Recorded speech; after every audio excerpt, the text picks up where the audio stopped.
Good evening, everyone. Thank you for tuning in to PhillyCAM Voices. I am your host, Amanda Johnson.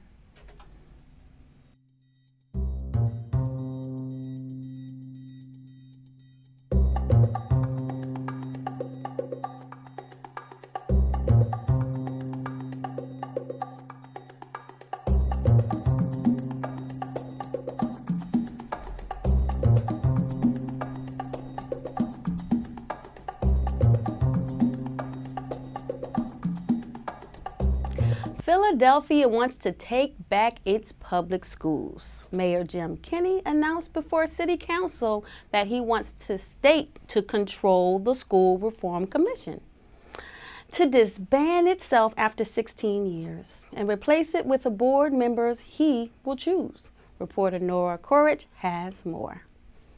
A crowd at City Hall on November 2nd heralded a big announcement from Mayor Kenney concerning the School District of Philadelphia. Today, after nearly 2 years of careful consideration and research, 98 school visits, and conversations with 158 principals and countless parents, teachers, and business leaders, I'm officially calling on the members of the School Reform Commission to vote to dissolve at their next scheduled meeting.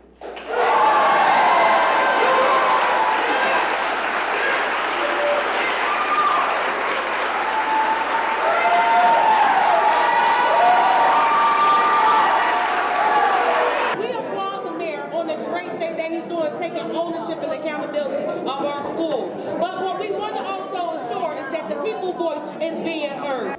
After 17 years, there is a serious push for the School Reform Commission, a state-run school board, to abolish itself. Mayor Kenney has made his recommendation and encourages City Council to create a similar resolution. At October's School Reform Commission meeting, board members heard calls from many teachers, parents, and alumni to dissolve themselves. There were no speakers in opposition to the dissolution of the SRC. The city council still has to authorize the taxes. Because the Board of Education is not elected, they do not have the power to authorize taxes or any increases in taxes. The Board of Education in the city has been appointed by the Board of Judges or the mayor for over 100 years. There's not been an elected school board in Philadelphia since 1911. You mean to tell me that 5 people that manages $2.6 billion can't manage one superintendent? It is time for you guys to dissolve yourself. Parents will not be ignored. We will not have the criteria taken away from our school, and we will be answered. You guys have 1 week. But we would like to know, when will this be posted? Stated already, we have already waited long and fought hard for the end of the SRC, as well as local control over public schools with a newly appointed board. What exactly are you waiting for? If we're going to consider a resolution to dissolve the SRC, we'll be posting it in advance of the meeting. It will not be considered as a walk-on item. While the state of Pennsylvania continues to let Philadelphia students down, now is the time for the city to take back control of our school district and dissolve the SRC before the 2018-2019 school year. There are many bad actors in Harrisburg who do not have our students' best interests at heart. And I'm not just talking about Wagner and Turzai, we beat up on them all the time, but there are more. There has never been a better time to restore local control. As a Philadelphia public school parent, employee, and a resident of this great city, I ask you once again, while we still have time, please vote to dissolve this sham of a school board. Segregation is the name of the game, it's the new Jim Crow, and it's why the SRC exists. The next School Reform Commission meeting is on November 16th at the School District Building beginning at 4:30 p.m. Dissolution of the board is included on the evening's agenda. We have an opportunity. We have a mayor. We have the pressure with the governor and the mayor right now to do the right thing, and that is to come out publicly to get the support of City Council and to abolish the SRC, to get them to abolish themselves. I think the push is there. The fact that they even had the presentation today, I'm pretty confident it's in the horizon. For PhillyCAM Voices, I'm Nora Carriage. On November 16th, the 5-member SRC will consider a vote to dissolve itself, and Kenny is confident that it will be approved. Joining me now is Sheila Armstrong from the group POWER. Welcome. Thank you very much for having me, Amanda. It is a pleasure. Talk to us, no matter of fact, how long have you been trying to dissolve the SRC? We have been trying to dissolve the SRC for 2 years now. Okay. POWER is part of a bigger coalition called Our City, Our Schools. And we started this battle. The actual battle started over 6 years ago with the actual SRC. When they first did the big layoffs, the big closings of 23 schools across the city, that's when POWER stepped in and realized something has to be done. The people's voice was not being heard. Decisions was being made behind closed door. And all POWER want is and Our City, Our Schools, we want transparency, we want accountability, and we want to ensure that the people's voice is being heard. Right. So for the people that are listening, how is this going to affect the public schools? Well, we will not see the long-term effects of this right immediately, okay, because we have to go into the governance. It's a whole process of everything that is going on. So parents don't have to worry about seeing any immediate effects of like school closings, anything of that nature. But what we want to make sure the public and the people get involved, because what Mayor Kenny is saying and what we are supporting is that it's time for Philadelphia, the residents of Philadelphia, the people that live on these blocks, to own our schools and own our neighborhoods. And at the end of the day, be accountable for the children in your neighborhood. That's what POWER is behind, because we realize that the children in this whole process are the innocent victims in this situation. So that's where we want to make sure every child, regardless across this city, regardless of the zip code, regardless of what they look like, regardless of the income level, they are getting a quality education in Philadelphia, across Philadelphia. Exactly. Yeah. So I know people are saying, well, it affects the kids. And they may think, well, I don't really have kids. How else is it going to affect them? Even like, say you might have grandkids or something, but just explain to them how this affects in other ways. So with this, it takes effect in a whole lot of ways. You may not have kids in the actual public schools district, but what it affects is it's going to have an effect on your property taxes. It's going to have an effect on the jobs of the coming to Philadelphia or not coming to Philadelphia. I know Philadelphia, we put a bid in for Amazon to come here. Amazon, what they're going to look at is the schools there. Because if they're going to start a headquarters here, they're going to want to make sure that wherever the headquarters is going to be at, their employees is educated, their children's educated. And we got to look at the long-term vision of this. What's the effect 5 years from now, 10 years from now, 15 years from now? Is we going to have a strong economy? Because at the end of the day, there is a very strong correlation between education and economy. That's some good information. That's going to make somebody think at home. Now, you have been fighting this fight for a couple years now. Yes. Are you excited that we're finally getting ready to get some answers? I am ecstatic that we are finally getting some answers. We are finally going to be somewhere. And what I'm excited is for November the 16th to come, because of the fact that I'm still right now feel like I'm in a dream and I feel as though when the vote happens, that's when I finally wake up and be like, all right, it really happened. Because unfortunately we're dealing with Philadelphia politics.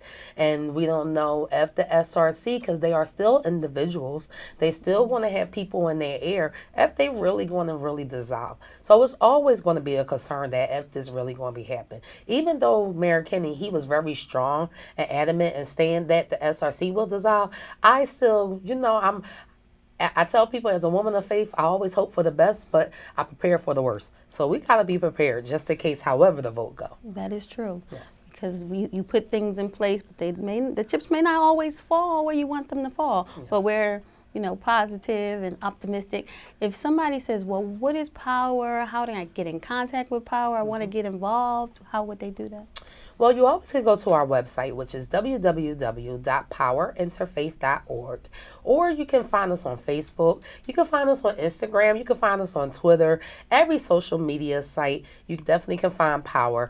And we are everywhere. So just Google us. I always tell people that's how you can get involved. We definitely need people getting voices, and please understand, if you have children in your block, you are accountable for these children on your block, on your neighborhood. That's what Power want to see, and what we encourage people to do as people of faith is be accountable for the children in your neighborhood, because unfortunately we know we live in Philadelphia, which is the biggest, poorest city. So we just say get involved, make sure your voice get heard. Right now is the time. If you want to talk about these kids living on your block when the schools get out and walking down the street and they sitting on your curb, this is the time to get involved. You get tired of the school bus dumping trash on your block, this is the time to get involved. So whatever you got concerns about the schools, the school district, property tax, jobs coming in, it's time to get involved. Because if you, by being silent, you are still involved. Yes. It's like, don't get mad, get involved. That's right. Yes, indeed. Because you think about it, when the kids aren't in school. Yes. They're running the streets. They're running the streets. And exactly. And then at the end of the day, when you think about it, education is the key to solving all our social ills, because everything always turns back into education and empowerment. When you sit there and talk about people knowing laws and rights, they need to be educated. When you talk about how to deal with issues in the family, conflict resolution, they need to be educated. You know, I sit there and tell people, imagine if we taught conflict resolution in schools now early. Imagine 10 years from now, we might not have as high as a crime rate. So that's why I want people to think about, envision the future. I like that point. You know, if conflict resolution started over the Play-Doh and the crayons, we might have a better outlook on some situations. Thank you so much for your time. Thank you so much for having me. Stay tuned. We'll be right back.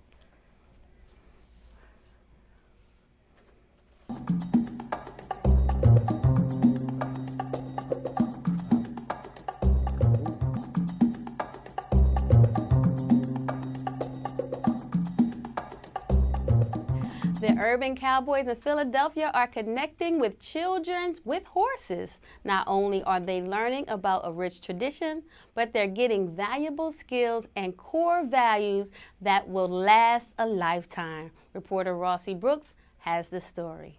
In Philadelphia, many inner city youth go to the traditional route when it comes to recreation. That is, playing basketball and football. For many, that is all they're exposed to in their neighborhoods. But for several generations, there have been horse riding associations available to children from all over the city. PhillyCAM Voices spoke to a few of the people at the Bill Pickett Riding Academy. The urban cowboy culture is one aimed at offering youth an opportunity to experience pride in achievement, responsibility, trust, and relationship building with the horses, bringing out passions they didn't even know they had. Misty Godfrey, director of the Bill Pickett Riding Academy, gave some insight into the evolution of her involvement with horses. This is one of the few black cowboy stables left in the city, and we work with kids here, have a lot of adults coming here. We try to connect kids with horses and give them an opportunity to work with horses just like we had when we were growing up, because this has been years and years and years of this culture here in the city. Misty pointed out that teaching riding skills is only a small component of the larger focus for the development of the youth. The disciplines, the responsibilities, the commitments, and the passions that grow in them is so much more critical. Every senior rider I spoke with echoed these exact sentiments. It's good for the young folks to know today, and not just the young folks, but the kids in the city, to be able to deal with the animals that our parents and our great-grandparents dealt with, like in the farm country and stuff like that. And the closest thing we got to cows and pigs and stuff is horses. So it's good for the kids to learn how that there's more to life than just dogs and they self. There's other animals, and they learn to love that horses have compassion. A horse is just like a person, really. Only thing is different is they don't talk. But they got to put time, and not money, but time and care and everything. It's like a baby. You got to take care of it. It looks dependent on you. The intrinsic value of what the Bill Pickett Riding Academy has embodied is teaching the kids how to be responsible. By ingraining in them accountability by requiring passing grades in school in order to have the opportunity to ride the horses. You know, considering the youth, we think back to what horses did for us when we were kids. You know, it kept us from God only knows what. We could be totally different individuals today were it not for all the time that we spent and the commitment that we had to the horses. So we learned how to be responsible. We learned how to be committed. We learned how to come when it's hard, when it's cold, when it's hot, you know, and that we had a responsibility to the horses, you know, to feed them, to take care of them. They weren't just for our recreation, but we also had a responsibility to make sure that they were okay. So, so that's personal. You know, we want to give the same opportunity to the young people that we have coming here today that the cowboys and cowgirls gave us when we were coming up.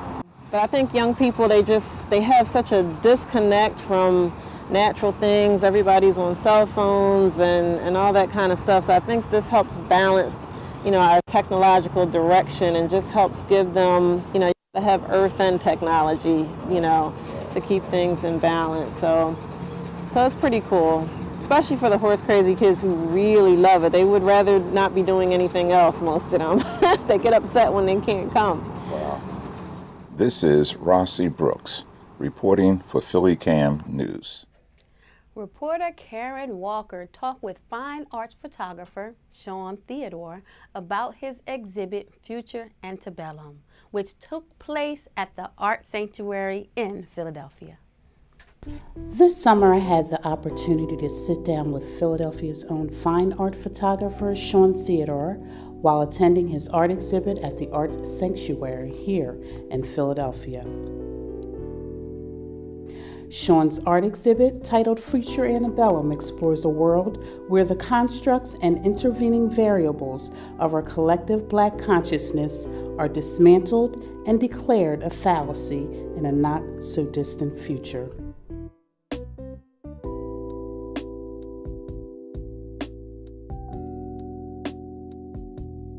I set out after my exhibition at the African American Museum, which was Church of Broken Pieces, to create a separate sort of reality within that group of images. So this is technically the dream of all those subjects that's in that body of work. And this dream is set 20 to 30 years into our future. I was imagining that we would be facing civil war, strife, and how would Blackness translocate and sort of morph into not just hashtags and ideals, but how would it survive as culture and lifestyle? Shawn mentioned to me that the word antebellum has struck a chord with many of the exhibit attendees. As it was a defense mechanism to see this word out of the context of history and placing it into our future, it says a great deal about where our country is and where it's going.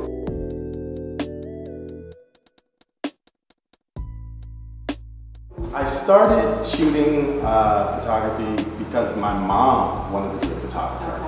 And my first camera, and the camera that I still shoot with today, is, I can't call it a gift. She gave it to me to see what I could do with it. And I was very curious about photography, watching her, shoot. And she gave me this Pentax K1000 when I was about 13 or 14 years old. And she has been nothing but encouraging and supportive along the way. Not only is Shawn a talented photographer, he has lended his skills to teach youth to empower themselves through their work, and his students have even taught him a thing or two. I want them to chase their own dreams and see that you can achieve a dream. So this was my dream, to be an artist my whole life, and to be able to get there, and be able to enjoy it, be able to share with your family and friends, and to bring those family and friends with you on that journey is important. That's more of my lesson to you, is stay true to whatever your dream is. Right. This camera might be the vehicle that takes you there, or takes you half the way there, or a quarter of the way there. Right. It may not be the full answer, but I like to see them learn the skill and be able to have a conversation outside of their normal routines and habits. It's not just rap, it's not just drawing, it's not just graffiti, it's not just dancing. To be able to capture an image and speak of a memory.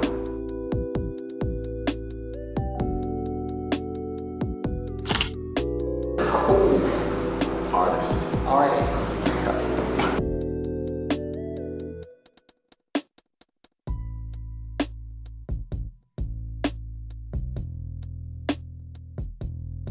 This has been Karen Walker, reporting for PhillyCAM Voices. Welcome back. Did you know that this week is Media Literacy Week? Well, now you know.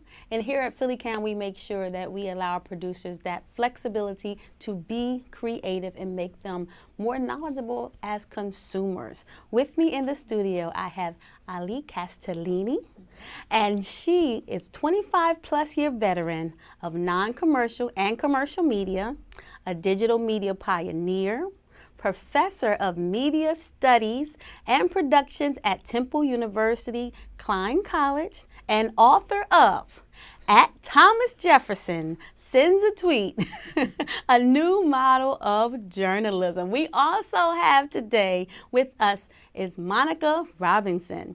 She is a journalist and educator who has spent more than 15 years as a TV news producer in Philadelphia and Florida. And the icing on the cake is she is also currently working as a co-producer for this show, PhillyCAM Voices. Thank you, ladies. Thank you. So today, they will be speaking about media ownership proposal that could have a local and national impact. Let's start off right there. Can you give us a brief premiere of the proposal before the FCC on November 16th? See, how can we put that into a quick nutshell, right? First of all, happy Media Literacy Week, right? This is one of my big passion projects. So what's in front of the FCC right now, and it's probably going to go through. Well, first of all, let's back up, because FCC, the Federal Communications Commission, they're first and foremost supposed to protect the public interest. My favorite word, even though it hasn't been defined yet, right? And probably never will be. But they're supposed to protect the public interest, and they also do that by kind of keeping a handle on what media companies are doing as far as like ownership goes. So nobody can own too many, right? And monopolize modern or commercial media, right? So right now, what is going in front of the FCC is something that one of the commissioners has been talking about for a while now. It's just the timing of it and the players that are involved right now, it's a little suspect. So what they're trying to do are pull back some of the rules and regulations that have been in place now for decades, and then bring some up that haven't been used in a long time. Mainly to help commercial companies within local media markets to buy more, and you can have more consolidation between local media outlets, only TV and print we're talking about, so newspapers and TV stations. The radio is in there as well, but the main thing we're really talking about and looking at right now for impact are the television stations and newspapers, prints that come together. One of the impacts nationally is that it will break up the federal mandate of a single broadcaster, extending their reach from 39% of the U.S. TV households to reach a potential 72%. That's a large. How should, because I know people are thinking like, okay, what does that mean? Those are big numbers. That's a large gap. So you're talking about the monopoly. Just elaborate on that a little bit about the gap or the potential effect that having from 39% to 72% could be on the consumers. Well, obviously, it's a big jump, right? And that's a jump in their reach. So we have to keep in mind what's reach and what's actual impact. Because right now, public media, if you look at PBS, Public Broadcasting System, right, they have 98% reach into American households right now. 98%. And they've had that for a long time. And that's part of the reason why Ken Burns will only ever run his documentaries on PBS is because of the reach. Right? But the problem is that the impact, that there's only 2% of consumers or viewers that actually engage PBS and actually watch it. So this large reach has been around for a long time, right? So 72% versus 98%, I'm still going to go with the 98%, but the problem, the real challenge here, especially for local media, and this is where I think public access stations and public media stations can really just kind of grip the reins and take this thing for a ride. Here's the opportunity to really create more awareness.